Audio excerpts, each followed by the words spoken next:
I want you to picture two completely different worlds for a second. On the left side, imagine a temple. It's quiet, maybe there's the smell of incense, saffron robes, just that heavy, ancient feeling of sanctity. It's the place you go to find peace. Right. Yeah. Ideally, yeah. That's the sanctuary. Okay, so now on the right side, picture the underworld. Oh. We're talking criminal syndicates, back alley deals, violence, shadows, just the absolute grit of the street. Exact opposite. Exactly. These two things are usually polar opposites. They repel each other. But the source material we're covering today, it's a poem by Weerathunga W. Nimmo, and it takes these two worlds and just smashes them together. It's a pretty violent collision, honestly. Even the title, The Holy Underworld, creates this immediate cognitive dissonance. You stop and think, wait, those words don't belong in the same sentence. Right, but Nimmo is arguing that in the society he's observing, they are the exact same sentence. And that's our mission for this deep dive. We aren't just, reading a poem here. We're performing a bit of a social autopsy. I like that phrasing, a social autopsy. Yeah, because we're looking at how the filth, as the poet calls it, has moved out of the gutter and into the palace. And not just into the palace, but onto the altar. I think that's the key distinction here. Right. Because look, corruption is common. Every society has it. But Nimal is describing a very specific kind of rot, where the criminal element actually wraps itself in the symbols of holiness to survive. It's all about the betrayal of spiritual values for material gain. Before we really get into the heavy stuff, and fair warning to you listening, this is heavy material today, I want to ask, is this just a poet being dramatic? Or is he documenting something real here? That's a totally fair question. Poetry obviously exaggerates for effect. Right. But as we unpack these metaphors, and there are a lot of them, the processions, the milk powder, the bears in the water tanks, you'll see he's describing very specific, tangible mechanisms of corruption. So it's grounded in reality. Very much so. He's just using dense, poetic language to show us the moral texture of it. He's painting a picture of a nation where the filth literally occupies the high thrones, just completely impartial to the political sides. He's just calling out the institutional decay. So let's start with that high throne idea, because the poem opens with this weird sense of displacement. He talks about sacred rivers flowing in the wrong country. Right. Yeah. It really feels like the spirit of the place is just packed up and left, and something else has moved in. Exactly. And the first major piece of evidence he gives us for this is the parahira, or the procession. Now, for anyone listening who hasn't experienced this culture, we should probably explain what a parahira actually is, because it's not just a parade. No, it's massive. You've got drummers, dancers, elephants, sacred relics. It's really the spiritual and cultural highlight of the year. Yeah. It's basically the holiest night out on the town you can possibly have. It represents the preservation of the culture itself. It is the visual definition of, we are a moral people. But Nimmo asks us to look really closely at who is walking at the very front of this sacred line. And it's not the chief monk, it's not the devout elders, it's the underworld mutilalis. Yeah, and that term mutilali is really interesting to unpack. Break that down for us. So literally, it just means a businessman or a merchant. But in this specific context, when you pair it with underworld, it carries a very specific heavyweight. We're talking about the gray market. Like the local kingpins. Precisely. The people who run the illicit trades. So the guys who you'd normally expect to be running, gambling dens or protection rackets in the shadows. Exactly. Yeah. Because in a functioning society, the criminal element, no matter how rich they get, usually stays in the dark. They know their place. Right. They know they don't belong in the light. But Nimble is showing us a society where the underworld has basically bought the holy. But why do they even want to be there, though? Like, if you're a crime boss, don't you want to keep a low profile? Why walk at the front of the parade? Oh, well, think about it as reputation laundering. Oh, wow. Okay. Right. If you walk at the front of the parahira, if you're the guy visibly funding the temple, you purchase legitimacy. Start buying a halo. You cloak yourself in the sanctity of the event. So the average viewer on the street thinks, well, he can't be a thug. Look at him, he's leading the holy procession. It's the ultimate cover-up. It is. It's a way to sanitize their money and their social standing all at once. You hide the crime behind the culture. And the poem actually takes this idea of faking it even further when it brings up the royal lineage stuff. Oh, this part is fascinating. He specifically mentions the Jambudipa royal lineage. Right. And Jambudvipa refers to the ancient land where the Buddha lived. So the poet is critiquing this desperate, almost pathetic attempt by the corrupt elite to import or completely fabricate a connection to that holy land. So they're basically trying to fake a family tree. Like, don't look at my criminal record, look at my ancient holy ancestors. That's the exact strategy. They are trying to graft themselves onto a sacred lineage to justify the power they hold today. But Nimmo kind of plays psychologist here, which is brilliant. Yeah, he really does. He points out why they do this. He says they're building these massive statues in palaces, specifically to cover their inferiority complex. Which is such a harsh diagnosis. But an accurate one, right? If you truly belonged on the throne, if you were genuinely a leader of merit, you wouldn't need the fake lineage. You wouldn't need the massive gaudy statues. Right, the grandeur is just overcompensation. Exactly. They know, deep down, they are small men in big chairs. So what do? They build bigger chairs. God, speaking of facades, there is one image in this text that honestly just stopped me cold. The milk powder. The milk powder, yeah. It wasn't abstract like the lineage stuff. It was incredibly specific. This is likely the most cruel image in the entire piece. It really is. It shifts the tone completely. We go from political critique to something totally visceral. Right, so the poet describes deceiving foreigners to get ships full of milk powder. So you imagine this foreign aid coming in, meant for the country, and you literally hear the sound of crying children mentioned in the poem. But then, where does the milk go? It doesn't go to the children. It's unloaded at the factory door. That specific detail, the factory door, is just what gets me.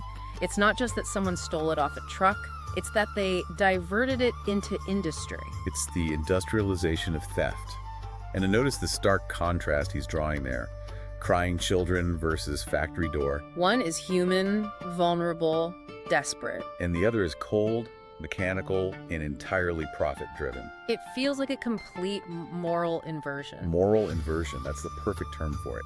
Because in a normal society, the absolute top priority is feeding the starving infant. But in the holy underworld, the priority is feeding the factory to keep the profit machine running. The suffering of the child is just collateral damage to them. Exactly. And the poet calls these leaders Maha Uthuman, or great noble men. But he's just dripping with sarcasm when he says it. He's pointing out that their nobility is quite literally built on taking food out of the mouths of babes. And getting praised for it. That's the crazy part. The poem mentions people writing commentaries and singing praises for them. It's total control of the narrative. It is. They own the story. Yeah. And to help us understand the actual types of people who are capable of doing this, Nimmo shifts gears a bit. He takes us out of the palace and into the wild. He gives us this whole bestiary of corruption. I definitely want to spend some time in the zoo because the animal metaphors are really specific. It's not just, a generic, they are wolves kind of thing. He gets very granular. Very. First up, we have the peacocks. He says peacocks born under the cock constellation. It's such a layered image because peacocks inherently are vain creatures, right? Yeah. They're all about the display, the plumage, the strut. Right. But then you add the reference to the cock constellation, which brings in this astrological destiny of aggression or dominance. And what are they doing? They aren't just standing around looking pretty. The poem says they are pecking at everyone in the village. Right, which is normal peacock behavior. Peacock usually just stands there and looks beautiful. Yeah. But these peacocks are predatory. Yeah. It represents leaders who are arrogant and showy. They love the cameras, they love the pageantry. But their actual interaction with the common people is violently aggressive. They attack the very audience they're supposed to be dazzling. And then we move from the flashy birds to something heavy and slow, the old bears. And they are hiding in the tank. Now, we need to clarify tank here for anyone listening.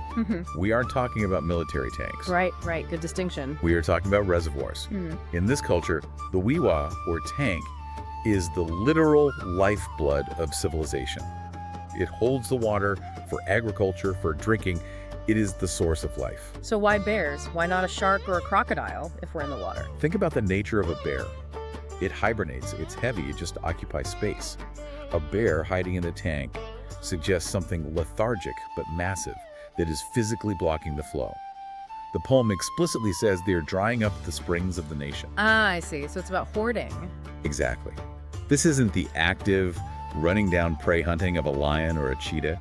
This is the entrenched, immovable corruption of the old guard. Just sitting on the wealth. Yes. They are sitting on the resources. They aren't even necessarily using them. They are just preventing them from flowing down to the people. They are clogging the arteries of the nation just by existing in that space. That's such a suffocating image. And then you look up, and we have the eagles flying above, scattering murder flowers. Murder flowers, or petals used in funerals. It suggests that even their tributes, their grand gestures from above, are fundamentally linked to death. Yeah. The eagle is a predator that strikes from a distance. It implies a leadership that is totally disconnected from the ground reality, just dropping death disguised as a floral decoration. So we have the flashy, predatory peacocks, the resource-hoarding bears, and the distant, deadly eagles. It's just a complete ecosystem of bad leadership. It is, but usually in a functioning ecosystem, there are checks and balances, right? You'd hope the law or religion would step in to cage these animals. And that's where the poem takes its darkest turn, I think, because the zookeepers, the institutions themselves, are part of the problem. Yeah, Nemo writes about the rogue scales of the law. The scale is the universal symbol of justice, balance, fairness. Right. But here, they are rogue. They are completely rigged. And the police, they are described as closing their eyes. That's the classic see no evil approach.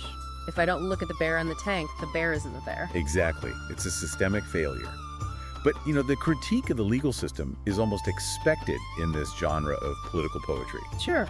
Where Nimmo really twists the knife and where he really gets to the core of the holy underworld concept is when he turns his sights on the religious institutions. Yeah, this is the part that feels the most controversial. He talks about the Sachaka, the preachers. He points out the massive economic hypocrisy. Right. You have these preachers standing on pulpits telling the common people to let go, to practice renunciation, Right. to detach from material wealth, because that is the true spiritual path. Basically, give up your worldly possessions to find peace. That's the sermon.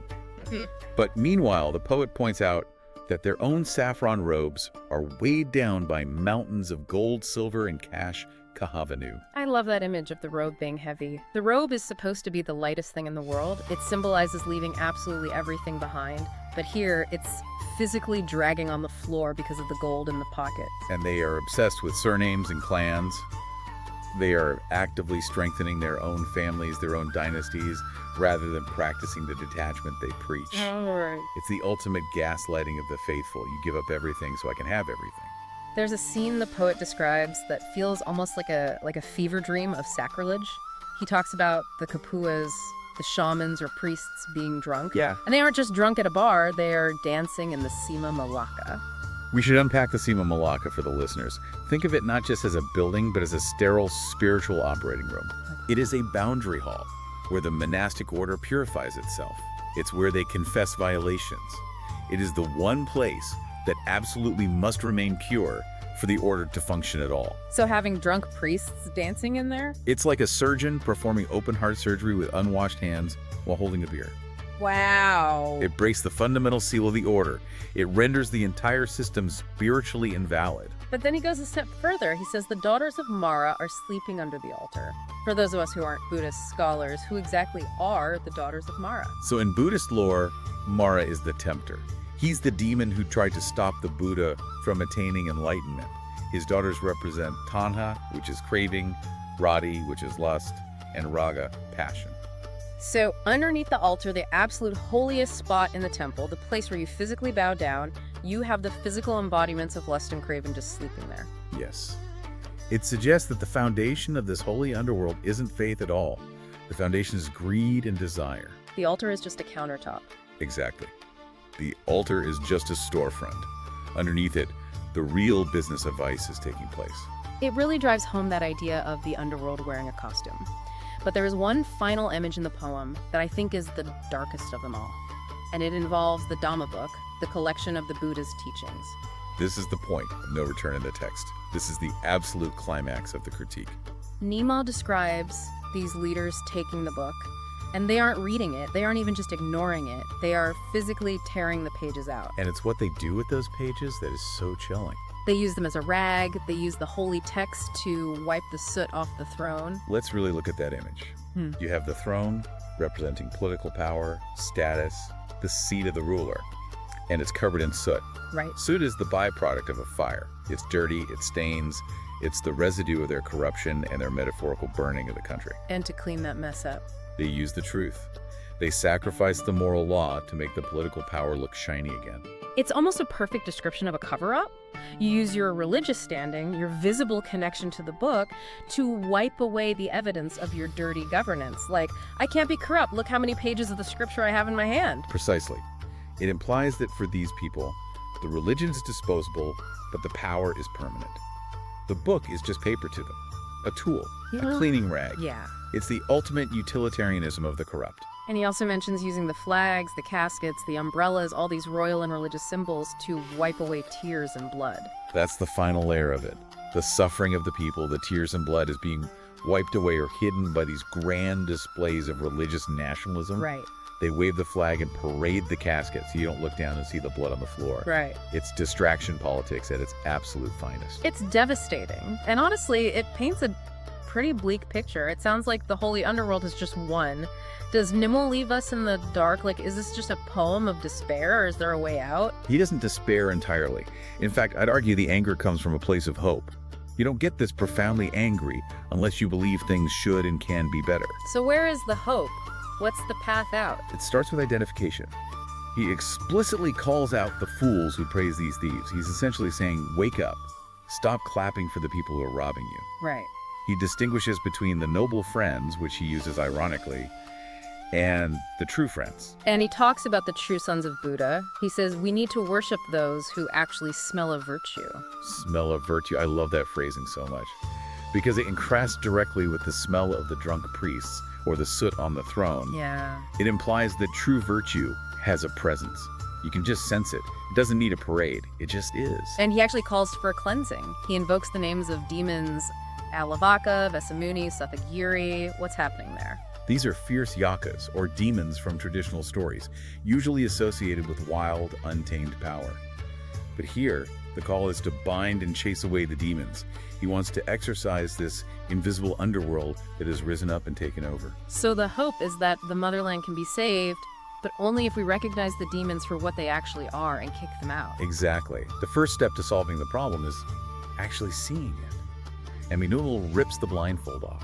He forces us to look at the holy underworld and realize that just because something is wrapped in a saffron robe or sitting on a throne doesn't mean it's holy. It might just be the underworld in drag. The underworld in drag. That's a memorable way to put it. So let's look back at this journey we just took. We started with the Mudalali buying his way to the front of the sacred procession. We saw the milk powder meant for starving kids being diverted into the factory to fuel the profit machine. We walked through that whole zoo of predatory peacocks and water-hoarding bears. We saw the police deliberately closing their eyes to the injustice. And we ended up in the temple where the drunken priests are dancing over the demons of lust, and the politician is tearing pages out of the holy book to polish his chair. It's a complete systemic indictment. It shows how every single layer of society has been compromised by this holy underworld. And why does this matter to us? I mean, maybe you listening aren't in the specific country Nimble is writing about. Maybe you don't have elephants in your parades. Because the mechanism is universal. Every society has its holy symbols. Right. For some, it's a religious robe. For others, it's a judge's gavel or a flag or even a corporate mission statement. And every society has its underworld, its greed, its corruption. Nimble is warning us, don't let the symbols blind you to the reality. It's the classic wolf in sheep's clothing, but played out on a massive national scale. Right. Because we are conditioned to respect the costume. Yeah, we really are. And Nimble says, look past the costume, look at the actual actions. Are they feeding the children or are they feeding the factory? That's the real question. The holy underworld only survives because we allow the holy part to blind us to the underworld part. It really makes you think about the symbols in our own lives. Who are we clapping for and why are we doing it? It does, and that brings us to the big question I want to leave everyone with today. Let's hear it. The poem describes using the pages of the truth to polish the throne. In your own world, in your own society, what thrones are being polished right now, and what truths are being torn up to keep them shiny? That is a haunting thought to end on. If the symbols of goodness are used to hide the filth, how do we ever recognize true value? Something to mull over as you go about your day. Keep looking for that true scent of virtue. Thanks for taking this deep dive with us. Until next time.